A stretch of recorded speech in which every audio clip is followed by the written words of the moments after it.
আসসালামু আলাইকুম। আশা করি সবাই ভালো আছেন।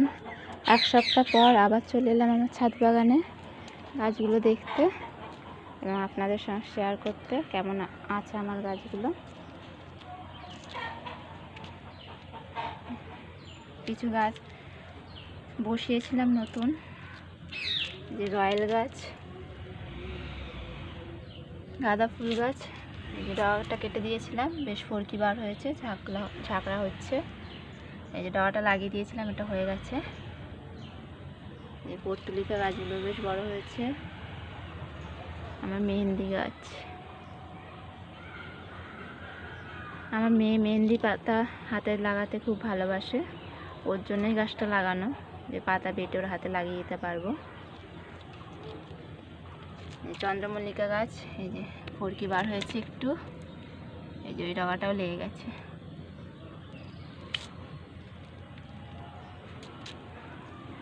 এই যে ড্রাগন গাছটা পিঁপড়েতে খেয়ে নিয়ে পিঁপড়ে লেগেছিলো, নষ্ট হয়ে গেছিলো, এই তো ঠিক হয়ে গেছে গাছটা।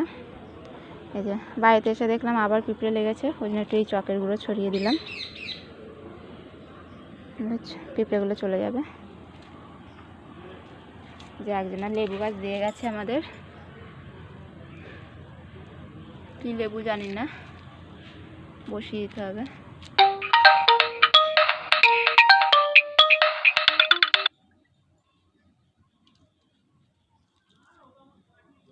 গাছগুলো ঠিকই আছে। এই যে টমেটো গাছ লাগিয়েছিলাম, এগুলো বড় হয়ে গেছে একটু। বেগুন গাছগুলো একটু বড় হয়ে গেছে। আর এই যে এখানে আঁশফলের গাছ লাগিয়েছিলাম,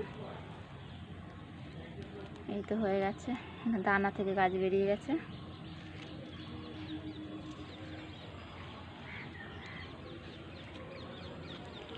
এই যে আমার সজনে গাছ, এই যে নীলকণ্ঠ, এটা বসিয়েছিলাম, ঠিক হয়ে লেগে গেছে। ফুল গাছটা একটু বড় হয়ে গেছে। গোড়ায় পুঁই শাকের চারা বেরিয়েছে, এগুলো খাওয়ার জন্য কেটে নেব আর একটু বড় হলে। টমেটো গাছে অনেক ফুল হয়েছিল, ফুলগুলো ঝরে গেছে, গাছগুলো কেমন নষ্ট হয়ে গেছে।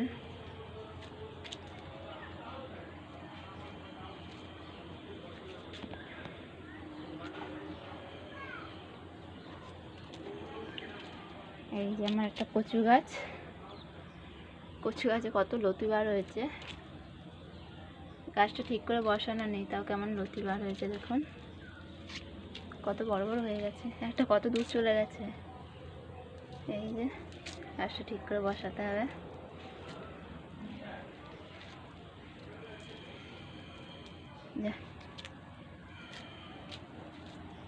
এই আমার ছাদ বাগানের গাছ আপনাদের সঙ্গে শেয়ার করলাম। ভালো লাগলে লাইক করবেন,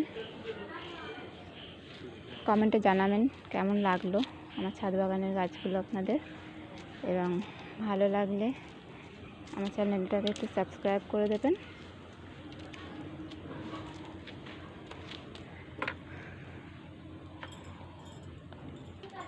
পান গাছগুলো দেখাতে ভুলে যাচ্ছিলাম, লাস্ট মনে পড়লো। এই যে আমার পান গাছ, বেশ পাতা গজিয়েছে অনেক, ফরকিও হয়েছে। এই তো পান গাছটাও ভালো হয়েছে। এই যে বেশি পাতা ছিল না, এক সপ্তাহের মধ্যে অনেক পাতা গজিয়ে গেছে। এই যে চুই গাছ, চুই গাছেরও পাতাগুলো বেশ ভালোই হয়েছে। তো আমার ভিডিও ভালো লাগলে আমার পাশে থাকবেন। এইটুকুই। আসসালামু আলাইকুম, সবাই ভালো থাকবেন।